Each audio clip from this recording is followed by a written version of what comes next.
A peaceful home is not a woman going out of her way to bend over backward so that she can embrace her mother-in-law. A peaceful home is a man bending over backward to embrace his wife. Good day and welcome to Family Eye on Mjmedia. Today we have a hot topic on the show, and our topic today is, why does the feud between mother-in-law and daughter-in-law transcend from generation to generation? I am Maryjane, your host on the show, Family Eye. And joining the show to do justice to this very topic is a pastor, because she runs a non-governmental organization, Women of Purpose International Network, an organization that is empowering women to discover their purpose in life. And I guess you must be wondering who this person is. Let's go on a short break. When we return, we'll get to find out.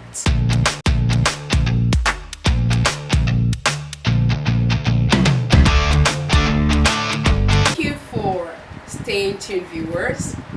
Remember, join me to welcome no other than Reverend Stella Ebebuna. Welcome to the show, ma. Thank you very much for having me. So tell me, when you heard this topic, what actually came to your mind? This is not only a Nigerian thing, this is an international thing. People all over the world have issues. Not everybody has issues with their mother-in-law. Not everybody, because I never had issues with my mother-in-law. So I'm 1 in a million maybe, and but most people do have issues with their mother-in-law. Not just mother-in-law, brothers-in-law, sisters-in-law, the in-laws. And marriage comes with its own. You can't expect with marriage and not experience all sorts of things, because you're coming to merge yourself with a family that you don't really know and you don't know you. You're coming from different backgrounds. For example, I come from a Yoruba background, my husband comes from an Igbo background. It's completely different. The way we do things are different. So when we come in as in-law issues, it's inevitable. So when you said that, when you're asking me about in-laws, when you brought the topic, I just thought, well, this is a common thing. Everybody goes through one thing or the other. They might not be going through any negative thing, because it doesn't have to always be negative. Some people I've never gone through a negative thing with my mother-in-law. She's dead now. But many people do go through negative things. And some people go through positive things. I went through positive things with my mother-in-law. Okay. So I'm going to speak based not on my own experience, but on the experience of so many other people that I have met. And some people whose marriages have even broken because of this kind of issues. Or some people who are very bitter. But from your own testimony, it was actually a very interesting one. So it means that mother-in-law and daughter-in-law can actually coexist without having to have any feud, right? Yes. Okay, so moving on, for those people who are having these challenges, what do you think is a contributing factor? Genesis chapter 1 verse 24. The Bible says, "For this reason a man will leave his father and his mother and be united to his wife, and they will become one flesh." So the Bible commands a man to be the one that will leave his parents. Even though in our culture it's a woman that leaves her parents. But biblically speaking, the man is the one that leaves his family and becomes one with his wife. So when a man has not really, when he said leave, that doesn't mean he doesn't greet them. It means that he puts his wife and his relationship with his wife first, above his relationship with his mother and his father. If a man is still a boy who cannot leave his family, who cannot do without his mother, who does not see his wife as important, he sees his mother as more important than his wife, then he has not left. So I put it to the men to make sure that they are ready to leave their mother and their father based on the scriptures if they want to have a peaceful home. A peaceful home is not a woman going out of her way to bend over backward so that she can embrace her mother-in-law. A peaceful home is a man bending over backward to embrace his wife. So I can be controversial in that way, but that's what the Bible teaches. So it doesn't say that a woman will leave her father and her mother. A woman has already left by leaving her house, but the man must disengage himself emotionally from his family and put his wife is very, very important, more important than his family. And that's why there's this problem that we're having in Nigeria it's the reason why the mother-in-law will have a say. Because you give her the room to, it's not as if you don't respect your mother, but respect your wife. a woman actually goes to an extreme end to ensure that she raises her own child. She gives everything. She might even like give up her life just to make sure that she raises her child to that extent where he becomes relevant in the society. Then if he gets married and then you tell the child to detach from the mother totally and emotionally, don't you think it will be a little bit out of the ordinary? Okay. Well, I quoted from the Bible, which is the manufacturer's handbook for life and for marriage. So if you want a good marriage, then you need to go to the manufacturer's handbook. You don't go by what you think. If you really want your marriage to work, I'm not talking about you just want a marriage. If you really want your marriage to work, then go to the person that created marriage. Marriage did not initiate itself originate from man. Man didn't just wake up one morning and made a woman for himself. So if you want a marriage to work, you go to the person that gave a man the woman and see what does he have to say. That was why I quoted that scripture, to lay foundation, because we have to lay foundation. If you don't lay a good foundation, the whole house will crumble. And a woman can spend all her life on her child, but she doesn't own her child. She's just a steward. She's supposed to just take care of her child. The child was given to her too. She doesn't own the child. And I believe that, I always say to people, I say, one thing I know is that it would be really wicked of you never to release your child to have a life of his own. That is not love. That's actually very unhealthy, because your child will never become a man. But if you really love your child, you'll see you have to find out. All this is I've been teaching him as he imbibed it. Then you let him go and allow him to manifest what you've been teaching him. Rather than try to hold him back. And when he's flying, you're happy. And if he's not flying, you tell him, my son, you need to readjust. And that will help him. But not that you fight with his wife. Because if you love him, you love all that he loves. I love all that my children love. I want them to be happy. You want to love what they love. I'm not saying that every marriage can just work, but I believe you do your homework before you get married. Let's go on a short break. When we return, we'll get to find out.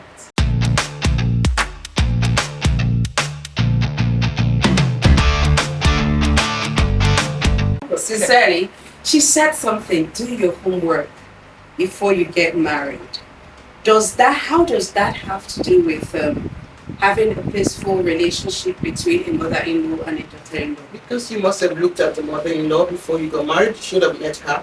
You should have seen the relationship, the attachment of your husband to be with the mother. And you must be able to tell yourself, can I handle this mommy's boy? And if you can't handle a mommy's boy, why marry a mommy's boy? I like to tell people the truth, and I believe you should tell yourself the truth. That's my mantra. Tell yourself the truth. You don't need to wait for people to tell you. Tell yourself, can I handle this man? He's too attached to his mother. You know what I mean? He must tell his mother every day, he's a mommy's boy. Can I handle that? And then if you feel you can, then get married. Then don't complain. Don't complain. And if you didn't know he was a mommy's boy before you married him, that is possible as well, because you were rushing to marry. You might not know there's a mommy's boy, you just want to marry, you want to marry. I want to just digress a little bit. Marriage is not everything. Okay. Yes, it's not everything. There are people who, marriage is not everything. There are people who have been married so many times and they've been disappointed. You cannot find full fulfillment, true fulfillment in marriage. You can find it only in God. Yeah, you want fulfillment in life and you think that a man will give it to you. For goodness sake, you're being wicked to the man. He doesn't have that to give to you. He's looking for a partner so that they can do it together. He's not looking for somebody that will lean 100% on him and want to possess him. His mother is trying to possess him, you're trying to possess him. You're having a problem with your marriage. And then because you want ownership, you're fighting for ownership. But you want to tear him to pieces. And you're forcing him to choose. And then when he chooses his mother, you're bitter. He'd rather choose somebody he's used to. Yes. Most of the time, than choose you. And I don't feel, I'm very objective in that respect. I mean, my mother never possessed her children. Maybe she did, but she never put them out in their marriages. We're actually looking at what is your advice? What advice do you have for mother-in-laws and daughter-in-laws? I will say to mother-in-laws, your child's, it will be sad, it's sad sometimes because the men do marry wrong. And because you love your son, you feel bad watching him in a bad marriage. I mean, that's being honest. I mean, you could have married the wrong person who batters him. Women beat their husbands. You know, you could have married a woman who is always about taking from him. A woman who cheats on him. You could have married something like that. But when they are already married, it's too late. Because it's not your job to break their marriage. They have to decide how they want their marriage to work. So you just have to step back. Maybe you're going to pray for your son. So I'll say to mother-in-laws, take her as your daughter. But if it's your daughter cheating on her husband, what would you have done? Think about it that way. What will you do about your daughter cheating on her husband? You know what you should say. What will you do if it's your daughter, you know, who is the one that's battering the husband? You know, take it that way. Rather than take it that this strange girl is with this to my son. If you really choose to take her as your daughter, your approach will be different. You know, I take people to be the way you want to be taken yourself. I know that in some culture they go in and take the girl's stuff and throw it on the streets and all that and all that and all that. But do you really have the right to go into somebody's house and throw them wife's food on the streets? To daughter-in-laws, so want to know what advice you have for daughter-in-laws. I say that the daughter-in-laws should take their mother-in-laws as their mother. Love their mother-in-law. Don't quarrel with their mother-in-law. Not insult their mother-in-law. Even if your mother was insulting you, you shouldn't insult your mother back. You know, there's no reason why you should call your mother names or shout at your mother or throw her out of your house. You have to be very patient because if she had done that to you when you were a child, how would it have felt? So make sure that what you're doing to your mother-in-law is what you would do to your mother. And even if you could be nasty to your mother, don't be nasty to your mother-in-law. Because your mother-in-law is everything to your husband. And if you don't treat his mother right, he feels that you don't care. I always say that if you love somebody, you love those whom he loves, even if you don't like them. Difference between loving people and liking them. I don't like everything they do, but you have chosen to love them, to embrace them, to allow them to be part of your life. And if you do that, it will really work for you and for your advantage. Get gifts for your mother-in-law. Go to her place sometimes with gifts in your hand. Gifts really make way for people. When you give people gifts, they love you. People love gifts. Give her gifts. Be nice to her. If she insults you, don't insult her back. Don't go telling your husband how terrible your mother is. Your mother is a horrible woman. Don't do that. That's his mother. As far as he's concerned, she's the best thing ever. And even though you might even know she's bad, but she'll not come from your mouth. You know, be very wise in the way you handle your marriage. Protect your mother-in-law. Protect your marriage. Don't discuss your mother-in-law with all your neighbors. Because whatever you tell them, they're going to go tell her. And that will be a quick way to break your home. You know, I've seen where people will just say, your daughter-in-law said this and said that about you, and that's the end of the marriage. And you know, if she calls her son into the room and starts weeping, even if it's crocodile tears, you will believe her. So be very, very careful and build your own home yourself with help. Don't go about telling your mother-in-law with your friends, you know, because they would lose respect for her. I don't want people to lose respect for my mother-in-law. I don't want people to lose respect for my husband either. You know what I mean? If you badmouth your husband, badmouth your mother-in-law, badmouth your sister-in-law, badmouth your brother-in-law, badmouth them, though they might have done those things, but be very careful who you share with. Someone that cannot bring solution to it should not know about it. But if they can bring solution, maybe. But most people can't bring solution to your problem because they have problems of their own.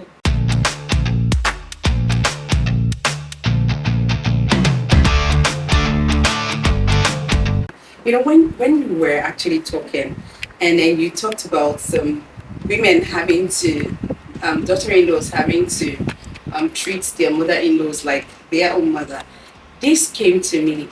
Sometimes you find out that the girl's mother can come to her house and then they both could coexist peacefully. But when it is the mother-in-law that comes to the house, even if she doesn't do anything, you find out there are some women who still pick offense. Why would my mother-in-law come to the house? She's not even coming to live. Like, do you understand? So at this instance, what do you think would be the problem? Because because of love. You don't want to share your husband with anybody, and your mother-in-law is a threat in your own eyes. But your mother-in-law is not a threat. She's not a threat at all. She's allowed you to have her son. That's good enough. There's nobody that will feel 100% secure seeing their son that have loved only them, loving another person. So if you see your mother-in-law somehow, and you want to own your husband, I want to own him, you should just let his mother go now. You're not understanding the fact that there's emotions involved. And we'll go down to the fact that when a woman was pregnant for 9 months, this little boy was living inside of her. You know what I mean? And then later on, she gave birth to him with so much pain and all that. There's an attachment there. There's the umbilical cord, the placenta. There's an attachment there. So you can't just throw away that attachment, emotionally and otherwise. So you need to just understand that your husband might have a bit of love that's different from the one he has for his mother. Even though he's supposed to leave her. That's why the Bible commands him to detach, because it's difficult to detach. So you must have understanding that he's finding it difficult to detach. And by being nasty to her is not helping him to detach. By being nice to her, he will love you more. And by loving you more, you will own him. When she said by being detached from her, do you understand? You don't have to be nasty to her. But if you love her more, he will love you more. And I think it's actually correct, because I've seen instances when daughter-in-laws try to take their mother-in-laws as their own, and you find out that the man starts loving the wife more than the mother, and the mother herself starts loving the girl more than her own child. And then the man becomes like jealous. Okay, this is my wife, and then you're trying to take my mother from me. So that's it. But at this point, we actually okay. My husband, for example, I wouldn't have said this, but I'll say it. Towards the tail end, sometime in our marriage, the mother, when we're not in Nigeria, we're out of the country and all that, he will call his mother sometime, Mommy, Mama, this and that, they'll be talking. Mother, and I will say, who is this? Who is this? Who is this? She was getting old. So he will say, it's your son. You mentioned his name. Mama will say, what is this? Then he will say, Mama, hold on for your daughter. Immediately I say, Mama, to my daughter. Then she remembered her son. Okay. Very funny. So can you imagine? He reminded me this morning about that story. He reminded me, said his mother used to just remember me. And even forget his voice or what he sounded like. And I don't know how that happened, but it happened because I really did love her. I wasn't with her 24/7 or anything like that. And then when my mother-in-law wants to talk to me now, she'll remember all the broken Yorubas that she doesn't know how to speak. And she'll talk for a long time. Love your mother-in-law. Love your mother-in-law. Love the people that your husband loves. That's not only mother-in-law, people your husband loves. Try to love them. Okay, love you. I think if there's anything that I actually took in from today, I actually took in love your mother-in-law, respect your mother-in-law, and then try to coexist with your mother-in-law. Then that brings me to the question. At this point where we have daughter-in-law and mother-in-law feud, is it advisable to always remind daughter-in-laws that one day they also would be mother-in-laws? And why do you think so? It's important for them to remember that they're the mother-in-laws one day.